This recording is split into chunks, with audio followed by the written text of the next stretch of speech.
Bon bah ça devait pas commencer bien hein, a priori. Mon Insta360, alors c'est pas très grave, hein. L'Insta360 a bien une carte SD mais elle ne la reconnaît pas, j'ai tout essayé, j'ai même fait une mise à jour. Donc voilà, vous allez sûrement voir ma tronche et les paysages que avec mon téléphone. En plus j'ai pas pris de trépied pour faire des beaux plans à l'arrêt. Donc bah je suis désolé, hein, c'est pas une vidéo qui va être hyper funky à voir, mais j'ai quand même envie de vous montrer tout ça, donc je vais quand même le faire.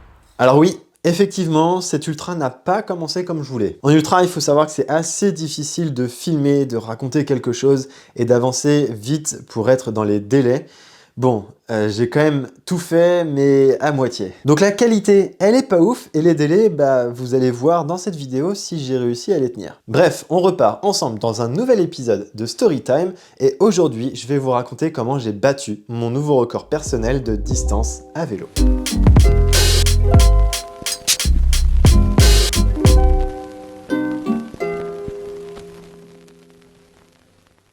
Le 27 février dernier, je suis parti pour faire un ultra pour préparer mon gros objectif de la saison, la Race Cross Paris. C'est une course d'ultra endurance et j'ai décidé de faire le parcours de 500 km. Pour bien me préparer, j'ai voulu faire une très longue sortie de 700 km pour battre mon record et surtout pour profiter un petit peu des paysages. À la base, je voulais faire San Sebastian Tour sur l'Eurovélo 1 pour faire à peu près 700-770 km. Mais malheureusement, la météo n'était pas du tout clémente, j'aurais eu le vent de face et surtout beaucoup de pluie, donc j'ai décidé de trouver un autre défi à faire. L'autre défi, il est simple, c'était de partir de Lille, de traverser tous les monts très connus du Tour des Flandres, et ensuite d'atteindre Bruxelles avant de redescendre tranquillement vers Tours. Au total, c'est 710 km et plus de 4000 mètres de dénivelé qui m'attendent, donc c'est relativement plat pour la distance. 40 heures, c'est les délais qui sont mis en place pour les parcours de 500 km sur la Race Cross Paris, donc je me dis que si j'arrive à faire 700 km en 40 heures, bah, faire 500 km en 40 heures, ça sera largement possible. Je démarre de Lille, comme vous avez pu le voir en intro, et comme vous l'avez vu, eh bien j'ai eu un petit pépin. Bon, rien de très grave, hein, c'est juste que ma caméra principale ne fonctionnait pas, elle n'arrivait pas à prendre des vidéos. Donc j'ai perdu pas mal de temps à essayer de faire des mises à jour, à essayer de la faire fonctionner pour que au final, bah, ça ne marche pas. Je pars donc avec 25 minutes de retard, donc c'est assez mal barré pour les délais, surtout que bah, je suis pas au bout de mes surprises.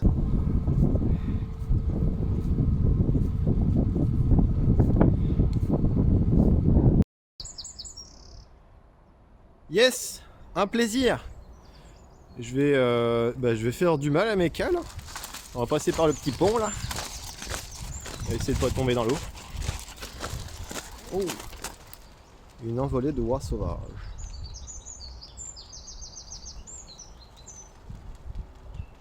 Allez en route.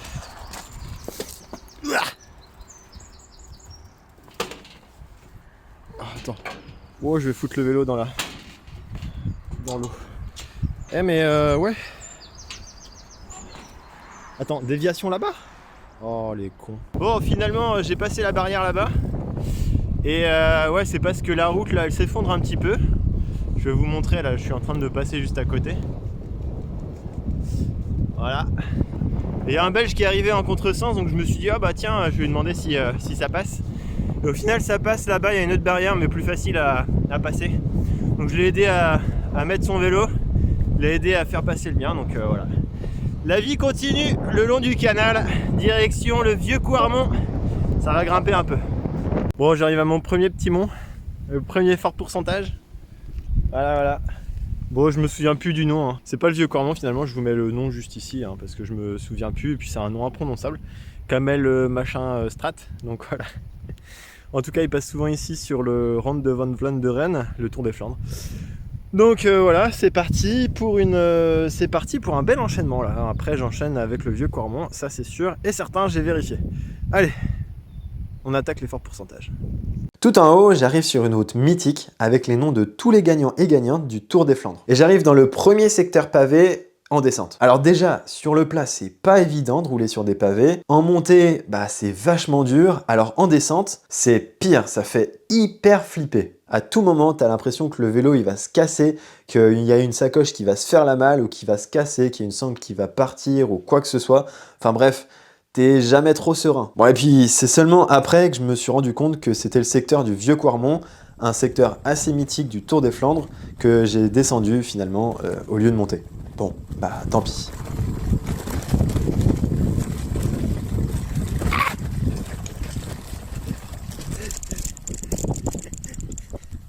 Mauvaise idée de faire ça. Le Paterberg.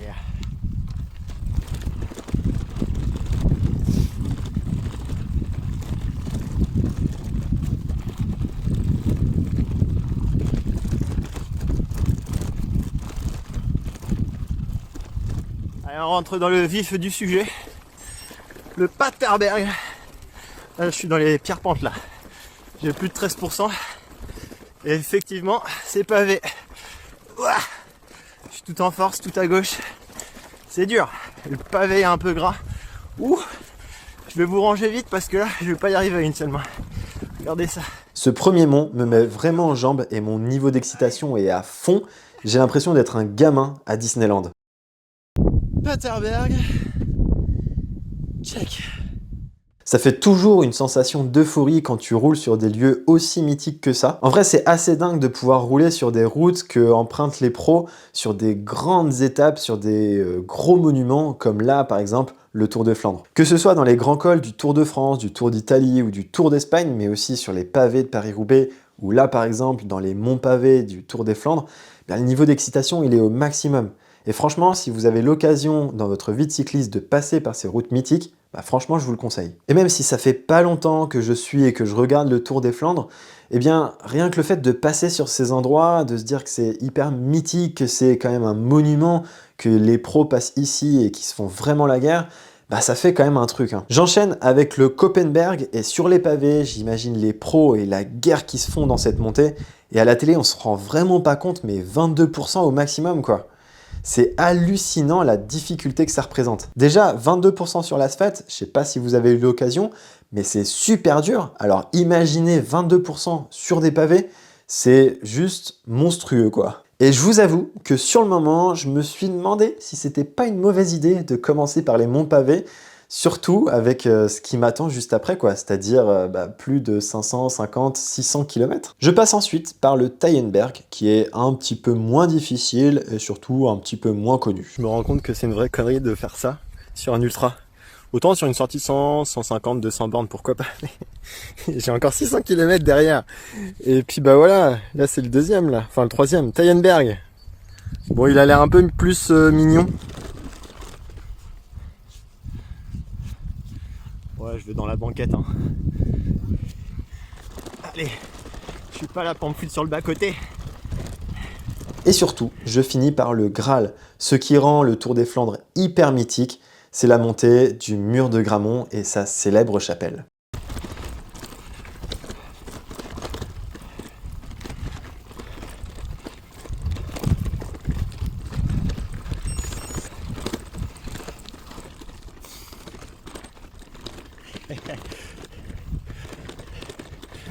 Voilà, c'est l'endroit mythique là.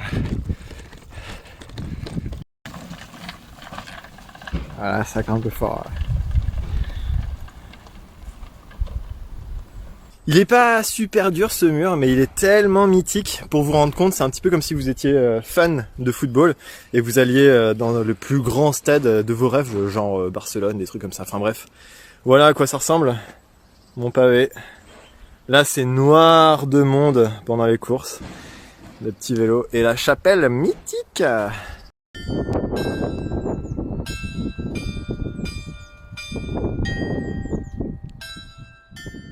Bon, je vous ai pas trop parlé de la météo, mais depuis le matin, il fait entre 5 à 9 degrés en ressenti, donc c'est pas énorme, mais ça suffit pour pas avoir trop froid. Le pire, c'est que j'ai commencé cette aventure avec 120 km de vent de face, et il soufflait pas qu'un petit peu, genre il était à 30-40 km/h, donc je le sentais quand même pas mal. Heureusement, j'arrive très vite à Bruxelles, mon premier checkpoint, et à partir de l'Atomium, je vais l'avoir dans le dos. Et ça fait plaisir. Je découvre la capitale et traverser la ville en ultra, c'est pas la meilleure idée.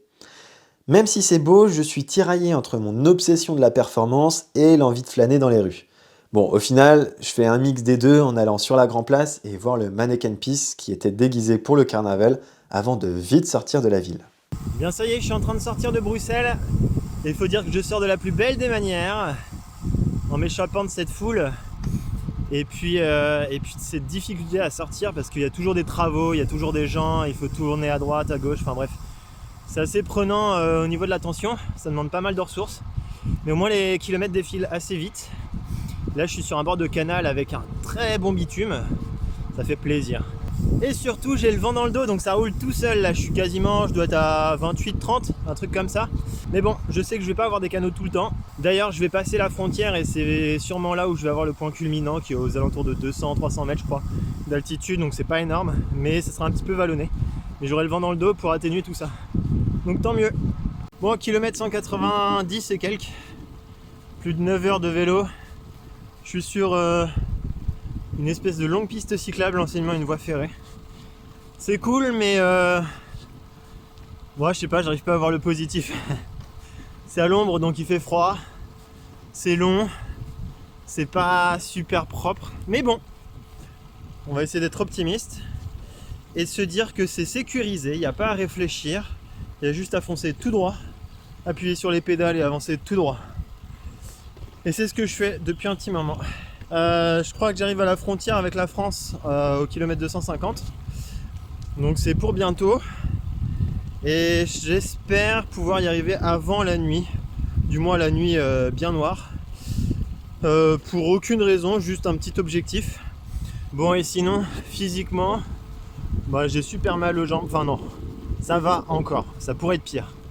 Donc je réduis l'allure. Je pense que avec l'excitation, je suis parti trop tôt. J'ai voulu trop en mettre. Donc voilà, bon, là je réduis, tout va bien. J'ai pas une moyenne de fou parce que j'ai fait quand même pas mal de pauses, ne serait-ce que pour vous prendre pas mal de petites vidéos. Là je me suis un peu calmé, il y a moins de choses à voir, il y a moins de choses à dire. Mais bon, je kiffe aussi cette aventure pour moi, avant tout, avant de vous la partager. Parce que sinon, je pense que ce serait un peu inutile que je parte. Bref, je blablate un petit peu pour rien dire. Je continue et je vous tiens au courant de mon avancée. Je décide de m'arrêter avant la nuit et surtout avant la fermeture des supermarchés pour m'acheter un petit truc salé à manger pour passer la nuit. Bon, à ce moment, je fais une petite erreur, pas très grave, mais vous allez comprendre. Sur le moment, je m'en suis vraiment voulu de ne pas avoir assez réfléchi. Donc je vais faire mes petites courses, je suis au chaud dans le magasin et je me dis que je vais acheter un petit paquet de gâteaux et puis surtout une salade que je mangerai plus tard parce que j'ai pas super faim. Heureusement, j'avais pris un petit sac d'appoint, pas très encombrant, pas très lourd.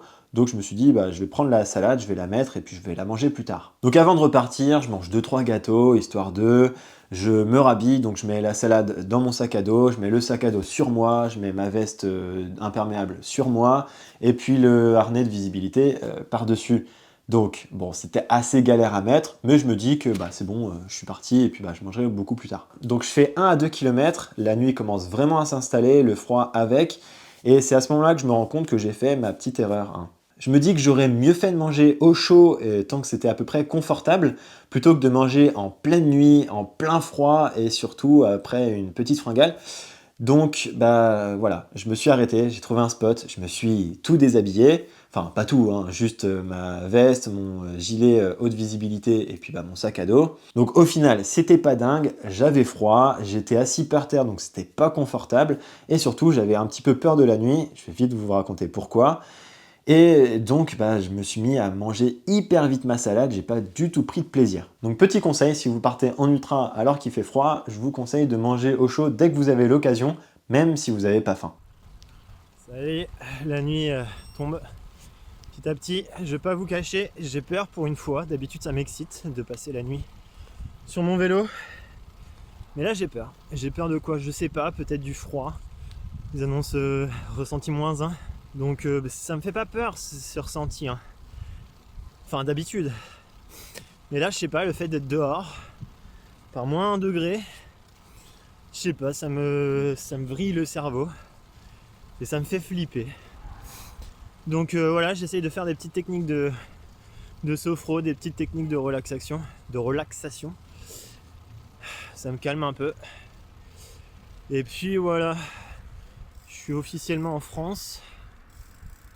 Et dans quelques kilomètres, dizaines de kilomètres, normalement j'arrête de grimpouiller. Alors ça grimpe pas tellement, c'est juste que c'est mal plat. Et après ce sera beaucoup de canaux jusqu'au checkpoint numéro 2 qui sera Compiègne, dans l'Oise, au kilomètre 350 et des brouettes. Un truc comme ça. Voilà pour les news.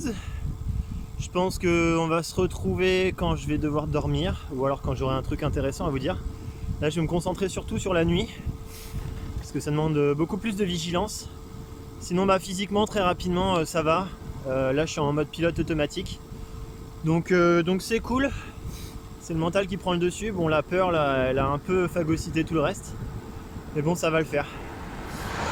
Bon allez, à dans quelques kilomètres. J'avance dans la nuit en longeant le canal latéral à l'Oise. Au final, mes peurs commencent à s'en aller et j'avance lentement mais sûrement. Comme prévu, je me refroidis à cause du froid de la nuit. Il fait aux alentours de 2 degrés. Donc j'enfile mes gants, mes surgants, mes surchaussures. J'ai quand même un petit peu froid aux pieds, mais ça va, pour l'instant c'est supportable tant qu'il reste sec. Et là, en pleine nuit, au kilomètre 290, je rencontre un petit problème. Je venais de sortir du bord du canal pour rouler sur une départementale, et là, en passant un petit pont, il y a un panneau qui m'indique « route barrée ». Donc comme à mon habitude, je suis hyper têtu, je me dis « vas-y, je fonce ». J'ai vraiment la flemme de regarder mon téléphone, de checker un itinéraire bis, et je me dis que dans tous les cas, si c'est des travaux, ça va bien passer comme d'habitude. Donc je m'aventure sur la route, et là, 400 mètres plus loin, de l'eau. Mais quand je dis de l'eau, c'est beaucoup d'eau. La route était complètement inondée. Et à ce moment-là, je me suis souvenu de l'actualité assez récente qui montrait que dans le Nord, Pas-de-Calais, etc., là j'étais dans l'Aisne, je crois, eh bien il y a eu beaucoup de crues. Et là je me suis rappelé ça et je me suis dit, mais ouais, j'ai pas du tout anticipé. Là j'étais entre le canal et l'Oise, donc évidemment que s'il y a eu des crues, il y a des routes qui auraient été inondées. Et puis là, c'était le cas. Là, j'étais vraiment en pleine nuit noire, on voyait quasiment pas la route et j'avais aucune idée de quelle était la distance de la route inondée ou même de la hauteur. Donc j'étais un petit peu dans le flou. Et rappelez-vous que j'avais froid aux pieds, donc c'était hors de question de me mouiller les pieds et encore moins de me mouiller le reste du corps si jamais je venais à tomber dans l'eau. Donc ça, c'était pas du tout une option. Au final, la flemme a vraiment pris le dessus, donc j'ai décidé de quand même y aller. J'ai mis ma lampe au maximum de ce que je pouvais pour voir un petit peu la route. Et au final, j'y suis allé doucement mais sûrement. On pouvait voir un tout petit peu la route grâce à ma super lampe. Je voyais quand même le fond, donc c'était pas super profond, ça pouvait le faire. Et la route n'était pas inondée sur une grande longueur, donc ça allait. Bon, j'arrive de l'autre côté, mais je suis pas serein non plus. Tant que je vois pas l'autre panneau avec écrit route barrée, je me dis que je suis pas sorti d'affaire. Et pour cause, un petit peu plus loin, il y a une autre portion de route inondée. Mais là, je vais pouvoir passer à côté parce que je repère une espèce de trottoir surélevé. Ça devait être un trottoir qui a été fabriqué pour que les piétons puissent passer, parce que ça devait être une zone qui était souvent inondée. Donc voilà, je me dis, c'est super. Je monte sur ce petit trottoir et puis je passe cette zone complètement inondée. Et en fait, en écrivant ce script, j'ai checké sur Google Street View et le trottoir, il était là bien avant. Sauf que bon, avec la fatigue, la nuit et la peur, j'ai même pas vu que j'avais cette option. Bon, heureusement, tout s'est bien fini et j'ai pu continuer ma route. J'ai retrouvé le bord du canal et c'était tellement monotone que je luttais pour pas m'endormir. Il était 23h, j'avais déjà 15h30 de vélo dans les pattes, donc là j'étais vraiment au bout du bout. Mais j'avais envie de continuer avant de dormir. À ce moment-là, je me donne comme objectif d'aller jusqu'à 1h du matin pour dormir à ce moment-là. J'allais dormir 4h30, donc je me serais réveillé en même temps que le lever de soleil. Donc c'est plutôt pas mal comme objectif. Sauf que il me restait 70 km de canal, c'était hyper monotone, je luttais vraiment pour pas pioncer sur le vélo et surtout pour pas tomber dans le canal. Donc voilà, c'était assez dur, mais heureusement, j'ai trouvé une petite solution. Kilomètre 304, je crois, un truc comme ça. Là, vous vous demandez où je suis. J'ai trouvé une petite grange. Voilà. Voilà. On peut aller ici. Je suis à l'abri. Finalement, il fait pas si froid, je suis bien équipé, donc ça va. Par contre, je commence à avoir sérieusement envie de dormir, là il est 23h. Donc je vais me faire une petite méditation histoire de me régénérer, pour essayer de partir sur encore 3 heures. J'aimerais atteindre le CP2, le checkpoint numéro 2, qui est Compiègne, qui est dans 70 km à peu près. C'est pas insurmontable, mais là je sens que j'ai les yeux qui piquent trop, donc Donc voilà, je vais essayer de dormir et ça va peut-être me faire du bien. Ça y est, j'ai décidé de m'arrêter pour dormir. Ça doit être 1h30, je sais pas trop. Après avoir fait une méditation qui m'a permis de continuer pendant au moins 2 heures, 2h30. C'est un petit peu trop, j'avais plus trop à tenir la route. J'avais les yeux qui se fermaient tout seul, je piquais un peu du nez. Et surtout, mon corps se refroidissait comme s'il était prêt à dormir. Donc je me suis dit que il fallait que je dorme à tout prix. Je voulais atteindre Compiègne, mais finalement c'est à 25 km. Il me reste encore 1 heure pour faire 25 km, voire même un peu plus. Et 1 heure comme ça, c'est trop. Donc voilà, il faut pas que j'oublie que j'ai quand même encore 350 km, hein, parce que je suis au kilomètre 351. J'en ai encore quasiment 360. Donc voilà, on va pas trop pousser la machine. C'est pas une course. Je fais comme je peux. Et pour l'instant, je le fais bien. Je suis en bonne gestion. Bon, j'espère qu'il n'y aura pas trop de monde. Cette nuit, j'ai fermé le portail par où je suis passé, comme ça incite pas les gens à venir m'embêter. Mais bon, à cette heure-ci, il n'y a personne. Bon, le sol est un peu dur, mais voilà. Le sol est un peu dur, mais ça va le faire. Allez, je vous dis bonne nuit. On se retrouve demain. Je vais faire, je vais faire 3 cycles, je pense, de sommeil. 3 cycles d'1h30, ça me fait 4h30 de sommeil. Je pense que c'est vraiment pas mal, surtout pour enchaîner après les 350 km qui me restera demain. Allez, bonne nuit les petits. Voilà comment je vais dormir. Petit bivy, un sac de couchage Décathlon, assez lourd, assez gros, mais bien utile quand il fait froid. Et puis je vais dormir là-dedans, pas de matelas. Ça y est, j'ai fini mes 4h30 de nuit.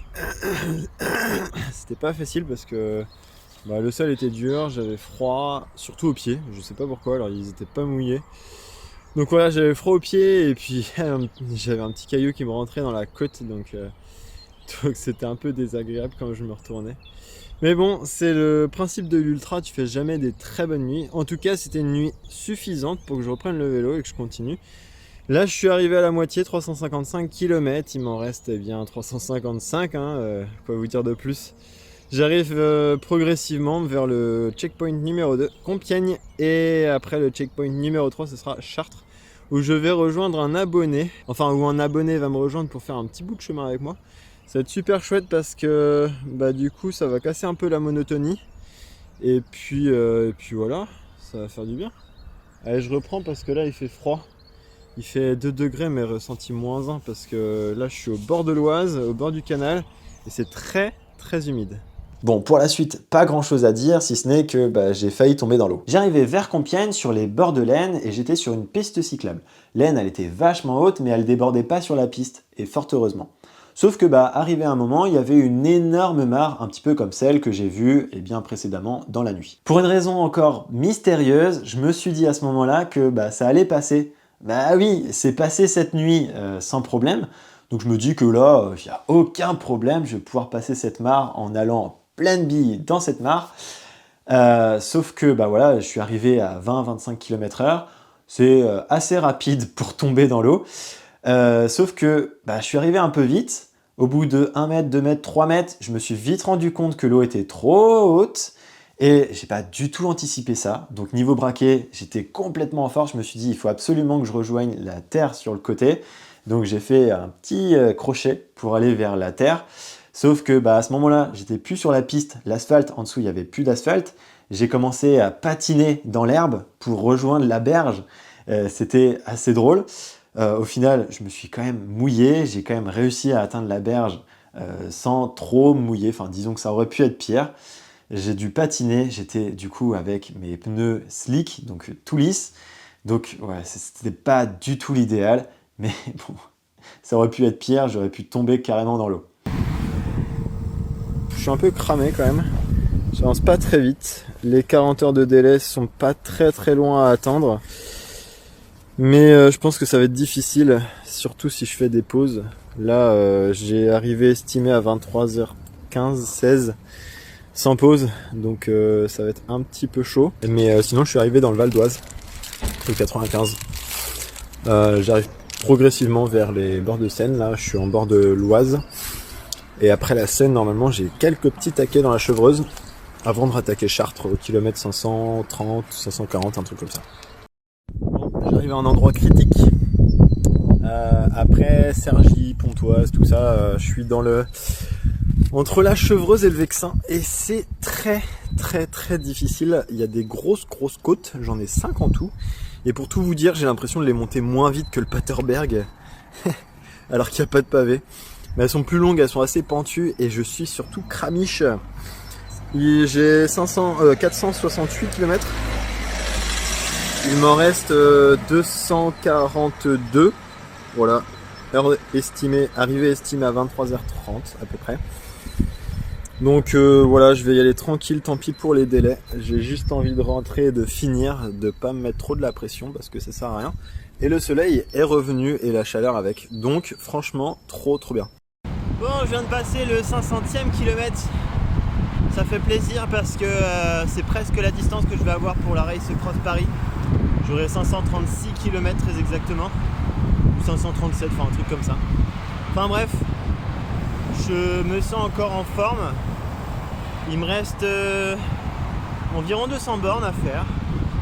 Donc voilà, c'est cool, ça avance bien. Pas très vite, mais ça avance.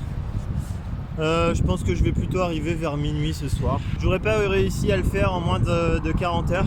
Et pour cause, je pense que je me suis beaucoup trop arrêté dans la première partie dans les monts belges. Mais bon, c'était cool. Ça valait le coup de s'arrêter. J'ai aucune pression, j'ai aucun dossard, donc le principal c'est de kiffer quand même. Et c'est ce que j'ai fait, voilà. Bon, par contre, faire une deuxième nuit, ouais, ça va être dur. Mais bon, je sais qu'à l'arrivée, c'est canap', non même pas, c'est lit direct, et un grand manger, un bon manger. Et ça fait plaisir. Sinon, je suis toujours dans les Yvelines. Et le truc qui est cool, c'est que normalement, je vais rejoindre, c'est un abonné qui va me rejoindre. Il a carrément pris un train pour arriver à Chartres alors qu'il vient du Mans pour faire quelques kilomètres avec moi. Malheureusement, j'ai beaucoup de retard. Donc il a dû s'avancer un petit peu, ça va lui faire pas mal de bornes. Mais c'est cool, ça va me faire un petit peu de compagnie sur quelques kilomètres. Et ça fait toujours plaisir. J'ai pas eu besoin jusqu'à maintenant de me mettre des podcasts, des musiques, des trucs comme ça. Ma seule compagnie me suffit pour l'instant. Les paysages, les animaux, la nuit, ça me suffit. Donc bah c'est cool. Là je vais pas tarder à le croiser, je pense. Ouh. Après ma succession de taquets dans les Yvelines, je rejoins Adrien à Montfort-l'Amaury et on papote pendant une 50aine de kilomètres, vent de face. Bien sûr, sinon c'est pas drôle. C'était vraiment chouette parce que ça m'a vraiment fait passer le temps en gardant le même rythme, donc c'est hyper cool. Donc Adrien, si tu passes par là, bah merci, tout simplement merci quoi. Donc on arrive tous les deux à mon 3e checkpoint, Chartres, qui est à peu près à 150 km de l'arrivée. Donc je remplis une dernière fois ma poche à eau et je me dis que 2 litres pour faire 150 km c'est largement faisable. Bon, au final, c'était un petit peu juste, je me suis un peu restreint sur la fin, mais j'ai pas fini en complète déshydratation comme ça a pu se passer le 1er janvier 2023 quand j'ai fait Marmande Tour. Allez, je suis trop content. Non pas parce que j'ai le vent de face, non pas parce que c'est bientôt la nuit, mais parce que je viens de voir ma toute première pancarte Tours. À ce moment, ça allait super bien, j'avais mis de la musique dans les oreilles, j'étais hyper motivé, je savais que Tours c'était vraiment pas loin. Donc je me suis mis à accélérer pour rentrer plus vite. J'avais le vent de face, mais en vrai j'avançais plutôt bien, enfin jusqu'à ce que je batte mes records. Kilomètre 637, non 626 pardon, ça fait déjà 6 km que j'ai battu tous mes records. Mon record officieux aussi. It's time to fêter ça avec du gâteau sport que je traîne depuis 600 km. Enfin même depuis mon départ de Tours. petite église. Je suis à peu près à l'abri du vent, il fait pas si froid que ça, heureusement. Il me reste 85 km à peu près. Je vais les faire sans faire de sieste ni rien, je pense que ce sera ma dernière pause. J'aurai le ventre rempli, ma poche à eau est presque pleine, enfin demi-pleine, suffisamment pour rentrer à Tours. Et puis bah voilà quoi, on arrive bientôt, c'est presque la fin de cette aventure. Mais bon, je pense qu'il me reste encore pas mal de kilomètres à faire. Je suis crevé. Et après cette pause, c'était de pire en pire. J'avais l'impression d'être super proche de Tours, mais en fait, ça me paraissait super loin aussi. Je voyais 60, 50 km restants sur mon compteur. D'habitude, je l'ai fait en moins de 2 heures, donc ça me paraissait être juste à côté, mais je pouvais pas aller aussi vite, donc ça me paraissait vachement loin. Et puis à ce moment, j'ai enchaîné les mini-galères. It's money time. Oh là, j'ai failli échapper le téléphone. Bah voilà, jusqu'ici ça allait. Et maintenant ça va plus. Physiquement, j'ai mal au cul. Mais bon, ça va encore, ça aurait pu être pire. J'ai mal aux mains, donc quand je pose les mains sur le cintre, j'ai mal. Mais ça va, ça pourrait être pire. J'ai mal aux pieds. Quand j'appuie un peu fort sur les pédales, j'ai mal. Mais bon, ça pourrait être pire. Mon pneu à l'arrière, il se dégonfle. Mais bon, ça pourrait être pire.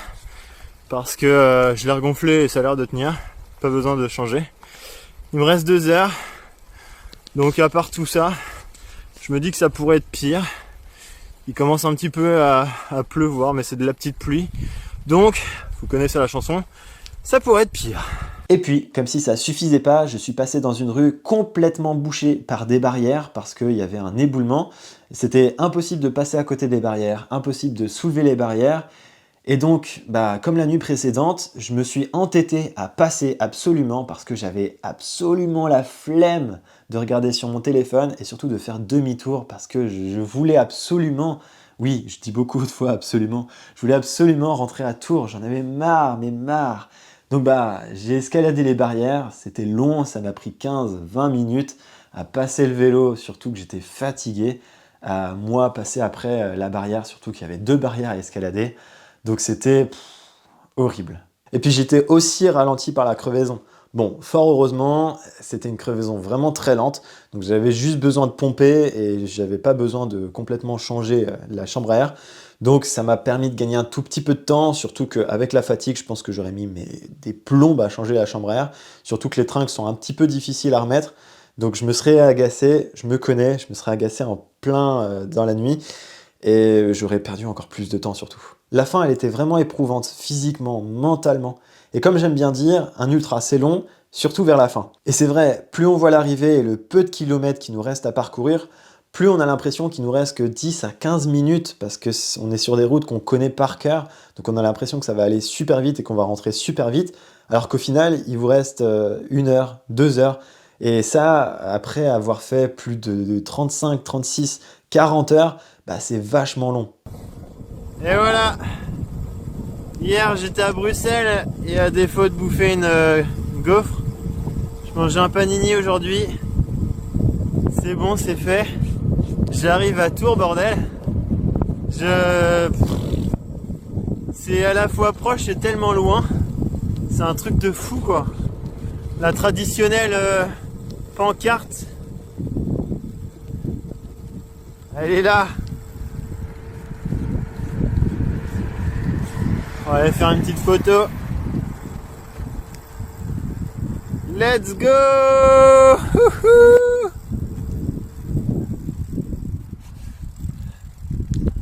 Ah, je suis trop content. Ah! Bon, je suis pas encore arrivé chez moi. Mais je suis trop content. D'ailleurs, faut que je vous parle de la dernière étape la plus dure. Bon, l'étape la plus dure, c'est pas de monter le Koppenberg, le mur de Grammont et tous les trucs en berg là, du fin fond des Flandres. C'est pas non plus de se taper des centaines de kilomètres de bord de canal.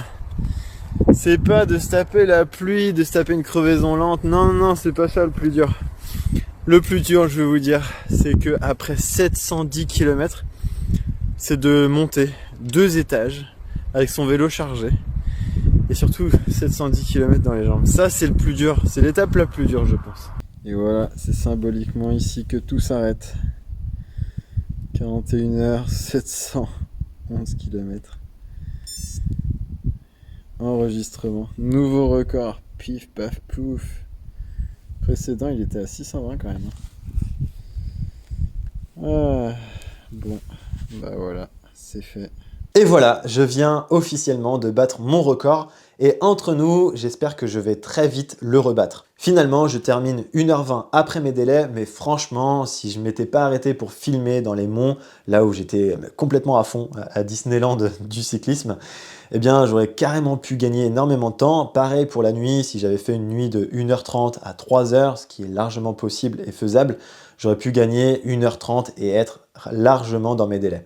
Mais bon, là, j'y suis allé vraiment tranquillement, j'en ai vraiment profité et c'était aussi un petit peu le but de cet ultra et de ce défi. Et voilà, j'espère que cette vidéo t'a plu. Pour le prochain épisode de Storytime, tu peux me dire en commentaire si tu préfères que je te raconte mon premier ultra ou alors ma première aventure en bikepacking. Tu peux aussi t'abonner sur Instagram, c'est là où je raconte la plupart de mes défis en ultra, mais aussi mes aventures en bikepacking. Et surtout, tu peux t'abonner à ma chaîne YouTube pour ne pas louper les prochaines vidéos. Et puis quant à moi, je vous dis à très bientôt pour de nouvelles aventures. Allez, ciao!